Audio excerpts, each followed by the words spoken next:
Welcome back to Real Roots Radio. I am so excited to welcome my friend Tammy Rogers King to the program today of the Grammy Award-winning SteelDrivers. How you doing, Miss Tammy? I am great, Daniel. I was so excited to see your text come through and ask to have a little time to chat about the new record. I always love chatting with you, so The I'm glad feeling it worked out. the feeling is mutual. The new SteelDrivers album is dropping from Sun Records. The project is called Outrun. And it's appropriate to have a new album from the SteelDrivers coming out this year because it's your guys' 20th anniversary, 2 decades of the SteelDrivers. Man, time flies. Boy, you're telling me.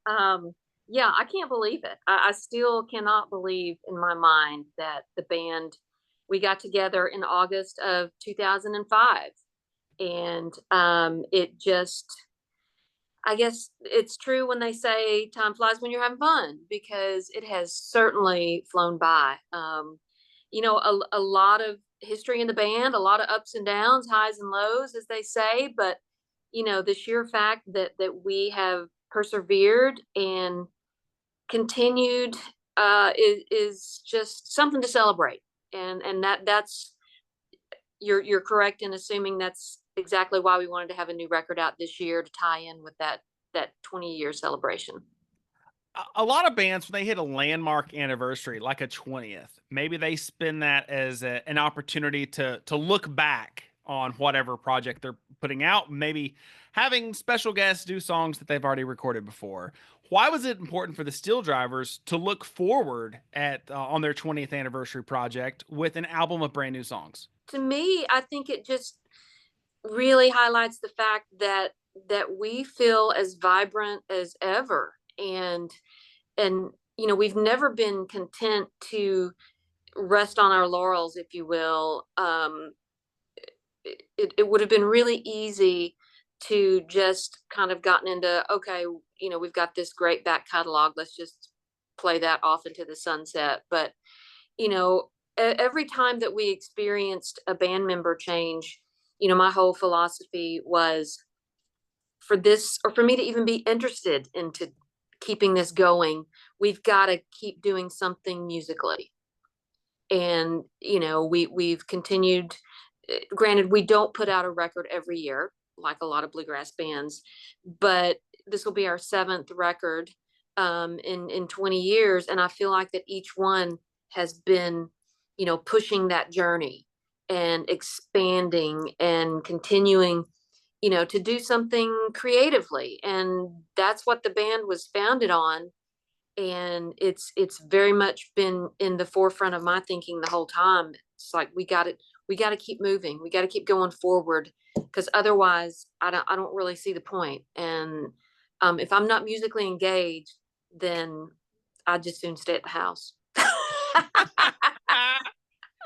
I, One thing that's so impressive about the SteelDrivers is for 2 decades, you guys have maintained a distinct musical identity while doing exactly what you said, still pushing yourselves, still growing, still expanding your horizons. How do you balance both of those? Because on the surface, it seems like a dichotomy. I'm going to sound this, have a distinct musical identity, but still push myself and grow and tackle new challenges and try new things. How do you do both? Well, I think just keeping the original intent of the band, pretty well focused, which was original music, and really mining those subject matters that are so, in many cases, traditional to bluegrass music. The, for lack of a better term, the mountain murder ballad, uh, and those songs about real emotions, and that's always been, to me, the very heart of the band and why it came into existence to begin with. It was really two songwriters that got together, and they just happened to want to put it in a bluegrass instrumentation, with Chris Stapleton and Mike Henderson. And I think that we've kept that ideology this whole time. And you know, I always feel kind of bad when people reach out through the years, hey, can I send you a song? Can I send you a song? I'm always like, you can, but we're still dedicated to basically writing our own catalog. And, with the exception, granted, when we did the gospel record, Gaither Music really wanted us to do some covers, and we acquiesced at that point. Although, in our defense, I had enough original gospel music that we could have easily filled up that record with all original SteelDriver gospel music. But for the sake of working within their plan, what they like to do and how they like to release records, we did that. But otherwise, if you'll note on all of our other records, we haven't ever cut an outside song. It's still been stuff that somebody in the band has written, and I think that that's really kept us on that path as well. You mentioned the gospel album, which I adore. Thank Love you. Somewhere Down the Road. And Thank and you. and one thing that makes that different on recording some hymns SteelDrivers style, you guys put your own stamp on them. Just a little talk with Jesus from the SteelDrivers doesn't sound like anybody else's Just a Little Talk with Jesus. And it kind of fit into a thematic concept type project of doing a SteelDrivers gospel album. And I love too on that album that it was very much a SteelDrivers album. It sounded like a SteelDrivers project. If you like the other SteelDrivers albums, buddy, you were going to like that one. The subject matter just happened to be about the gospel and the good Lord, which is always Absolutely. great. And that was exactly when we were discussing the project. That was, I mean, you nailed it. That was the whole idea behind it. I wanted to be able to record things that fit seamlessly in our ordinary set, so that if somebody wasn't truly paying that close of attention, they wouldn't necessarily pick up that it was a gospel song unless they were really hearing, listening to the lyric. Not that I was trying to fool anybody or not put the message out there front and center, because we've chatted before. I'm a believer, and that's very important to me as well. And I love having the platform to get those messages out into the world. But I also, musically felt like for it to be successful, that it had to really sound like the SteelDrivers, and I think that we did it. I think we actually knocked it out of the park. So I was very proud of that. Absolutely. Absolutely. You mentioned that album was with your friends at Gaither, and it was kind of through some of the doors opening with that gospel album that allowed you the super cool sentence that you get to say that the SteelDrivers are now on Sun Records. So how did that all come about? How did those machinations work out to where a gospel album for Gaither resulted in the band's, new project in their 20th year being on the historic Sun Records? Well, God works in mysterious ways, obviously, but actually, unbeknownst to us, during that time period after the Gaither record came out, they bought Sun Records, the imprint, and the back, the historical catalog with Elvis and Carl Perkins and all those wonderful recordings all the way up to the present.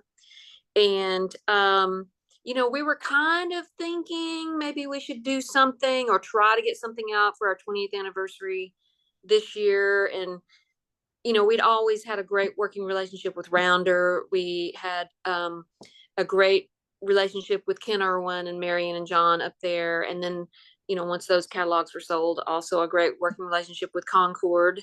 And, I just assumed that we would probably go with one of those. But out of the blue, we get this call that Gaither wants to talk to us. And we're like, what? And the way it was first put to us, they would like for us to do a secular record. And I was thinking, Gaither's going to put out secular music?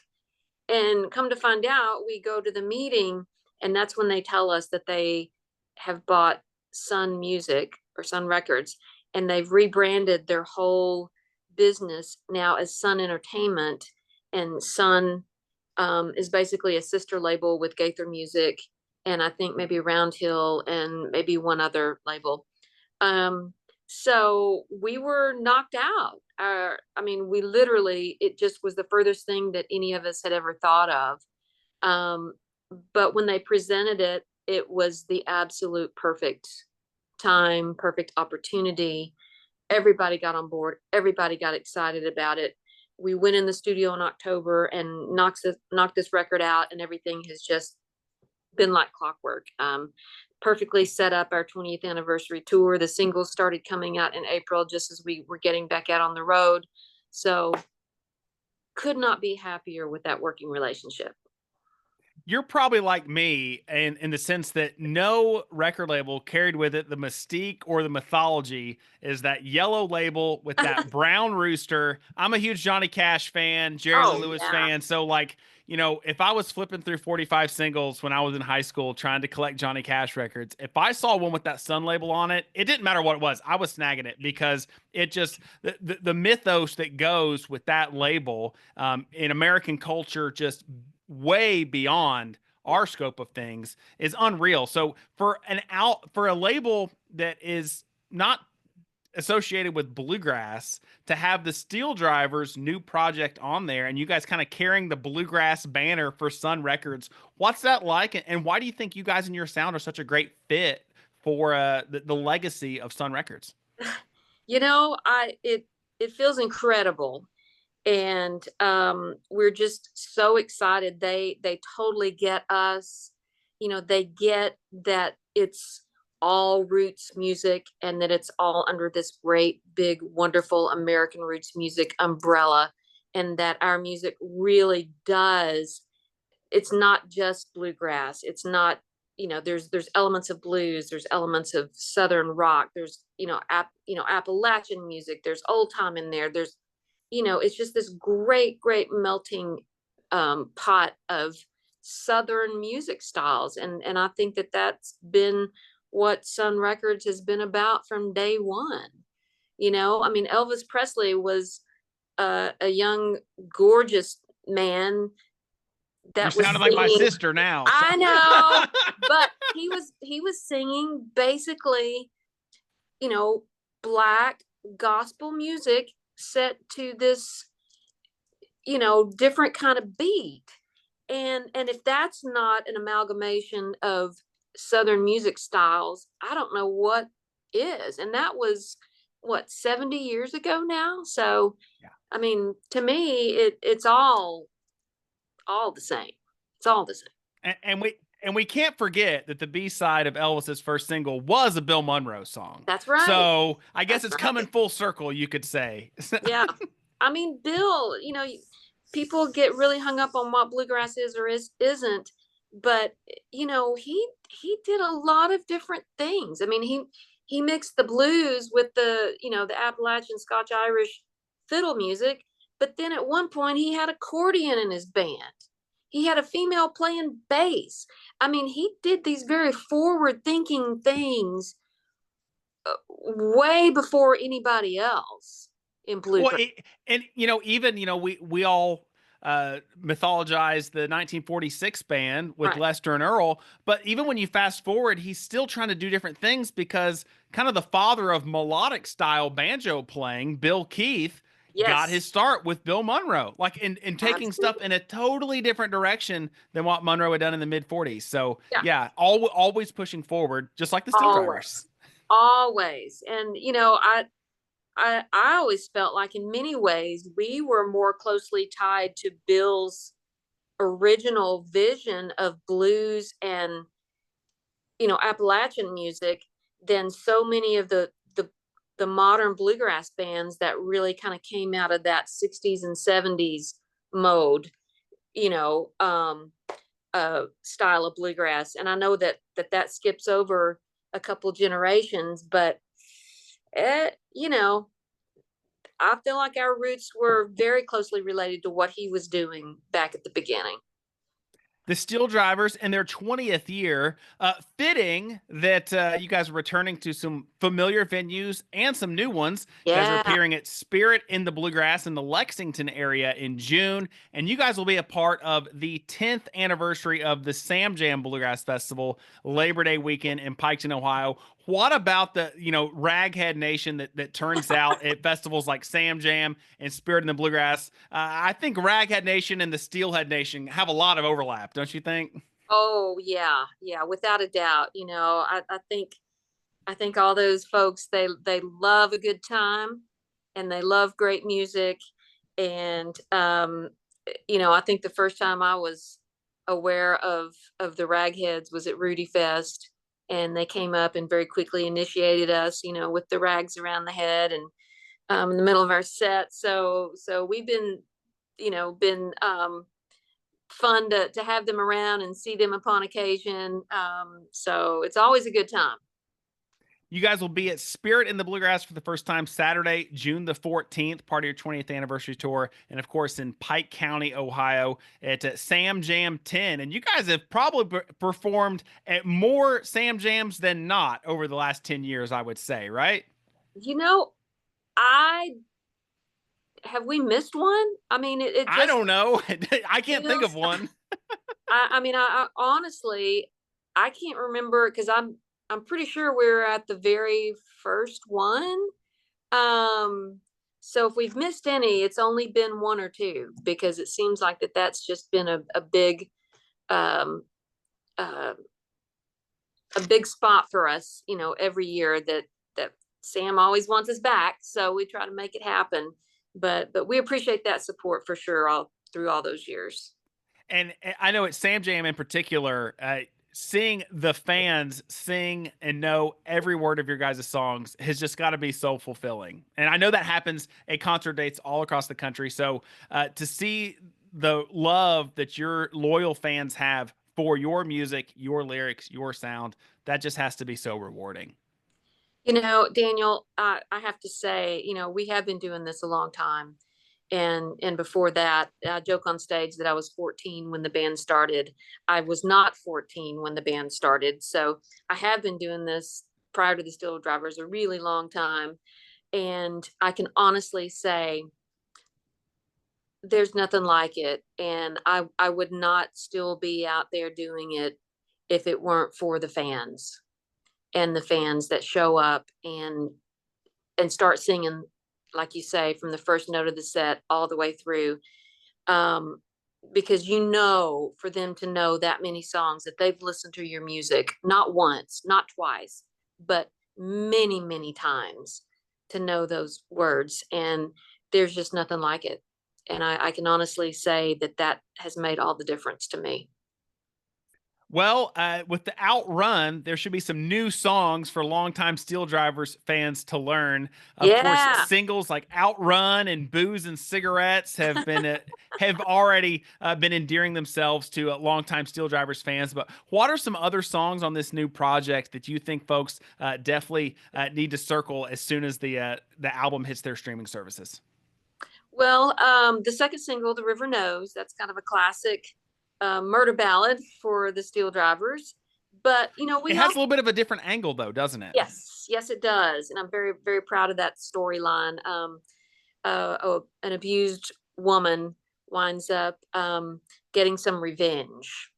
So, but in this The case, good guy wins in that one. very justified. Yes. But as far as other songs that may not actually be singles, we recorded two songs that Mike Henderson had written. And he was the original mandolin player, and he and Stapleton were the primary songwriters. And we lost him back in September of 2023, and it just felt like the right thing to do. And we wanted to honor him, and especially since it was tying into our 20th anniversary, because he was so important to the band's history and to all of us personally, that I'm really, really thankful that we could include a couple of his songs. And one is a ballad called "Prisoner's Tears" that is just an amazing piece of songwriting.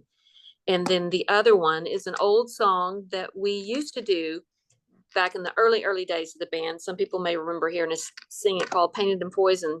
And Mike had written it with Ronnie McCurry. And it's very traditional sounding, very akin to what we were doing on that very first record.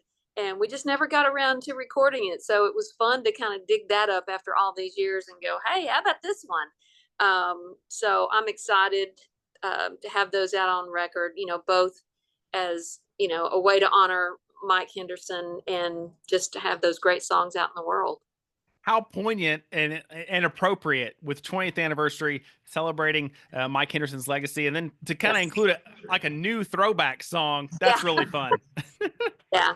Yeah. It's, for those steelheads that are out there that get on YouTube regularly, there are some great old videos still floating around. And even myself, I'm telling on myself, I every now and again one will pop up, and it brings back such great memories to see that original lineup. I know there's some great videos from Joe Val, I think back in maybe '08 or '09 where we played up there. And I remember it when I see that video, it just takes me right back in time. And some others, that are out there. And I hope they always stay out there, because it's really nice for me occasionally to go back and see that stuff. When you look back on the band starting 20 years ago, could you have ever foreseen so many the adventures, and you mentioned the memories and stories that you would be able to look back on 20 years later? No, there's no way. And I think if anybody's honest with themselves, when you start, you know, usually bands happen very organically and very naturally. It's just a group of people that like to play together, or like, the music that they make together, and they start by just doing it because they love it. And one thing leads to another. Oh, let's go play this show. Let's go play that show. And the next thing you know, things build and take off. And it was never a thought in our minds, oh, we are going to get this um, thing off the ground, and it's going to take off, and then we're going to lose our original lead singer, and he's going to become a superstar, but we're going to find another guy that's great, and we're going to build from that, and it's going to keep going. Those types of thoughts you just don't have, or I didn't. So it's truly been the most amazing thing, to feel like that we've been able to keep this thing going, and do it and enjoy it and love it and share it. And I can't not be honest and selfishly say that I hope that the music that we've made during these years, will live on long beyond ourselves. I think that's the beautiful thing about music. As you mentioned, the 46 band, I love going back and listening to those recordings. I love going back and digging up. I'm a sucker if somebody posts something, online, and it's a video of Tony Rice from the 70s or 80s. I'm going to click on it and watch it because I'm just that fan. So you hope that at the end of the day that you've done something that'll be around like that for other folks, long after we're gone. What are some of the biggest lessons you've learned over the highs and lows of 20 years of the SteelDrivers? Oh man. Or let's put it, what are some things God has taught you over the last 20 years of highs and lows for the SteelDrivers? Maybe rephrase it a little different. Oh, I think just keeping a positive attitude, and relying upon, the other guys in the band. They're my brothers. They are truly my brothers. And when something happens to one of us, we all circle the wagons and support each other. And that's gotten us a long way, and just putting your heart and soul into something that you really believe, and that means so much. There's nothing like that exchange of energy. And I think through the course of the 20 years, I've really understand what that means when I step on stage now. Giving that out, and then what I get in return is just a beautiful exchange of that. And yeah, those are important things, and that's why we play music. And sometimes I think you have to kind of get a little bit older, like myself, to where you really go, oh, that's what it is. That's the good stuff. Yeah. That's what it is. Yeah. And not just, okay, I've got to play this perfectly, or got to do this, got to do that. We can get so busy with things. We can get into the busyness of things that you sometimes overlook the heart part of it. And I'm thankful that we get to feel that a lot. SteelDrivers have made a lot of music that have made people feel a lot of things, and I know that the new album Outrun is a great, exciting new chapter as we celebrate the SteelDrivers 20th anniversary. Where can folks go to see where you're going to be on your 20th anniversary tour and check out hard copies of the new music and any cool SteelDrivers merch that folks need to be donning all summer long?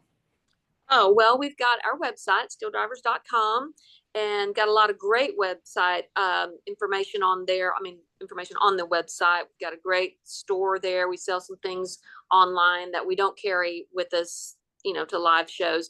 We're going to have all 7 records on vinyl. Woohoo! Which is amazing. That's awesome. We're excited to have that. So hopefully wherever they buy their music, they'll be able to get copies, either CDs. We'll obviously still have those, but the vinyl has gotten so big in recent years. I think we sell more vinyl than anything. It's crazy. I remember being a kid when vinyl was around, and then it went out, and then it was all CDs, and then now CDs are out, and it seems like everybody's wanting the old style vinyl. We're just waiting for the 8 tracks to come back, guess. right? Yeah. And cassettes. Remember cassettes? Oh man, I had a whole bunch of cassettes of traditional grass and Dual Austin and Quicksilver, and just wore them out all the time when I was a kid. Oh man, didn't you hate it when one would get stuck in your car and you pull it out and the tape would be all messed up and you try to rewind it? I know all about that. Oh yeah, I always I'd always have a pencil nearby so you can kind of crank it back in there. Yeah. So right about the time I got all that stuff figured out is when CDs kind of took over, and so when I was a youngster. So yeah. So SteelDrivers.com, check it out, and be sure to see the SteelDrivers and their 20th anniversary tour, Spirit in the Bluegrass. They'll be there on June the 14th in Georgetown, Kentucky, just north of Lexington at Kentucky Horse Park, and they'll be at the Pike County Fairgrounds in Piketon, Ohio for SamJam 10 Labor Day weekend. Miss Tammy Rogers King of the SteelDrivers, thank you so much for joining me on Real Roots Radio. Thank you, Daniel, and I will look forward to seeing you at both places, and we will catch up in person. And I thank you so much for all your support. You've always just been so great to us and so gracious. And thank you for playing our music. Thank you so much. Hi, thanks for watching. If you liked our video, be sure to give it a big thumbs up and hit subscribe so you'll be notified when we have new videos posted. Be sure to check out some of our other content as well. Thanks for watching.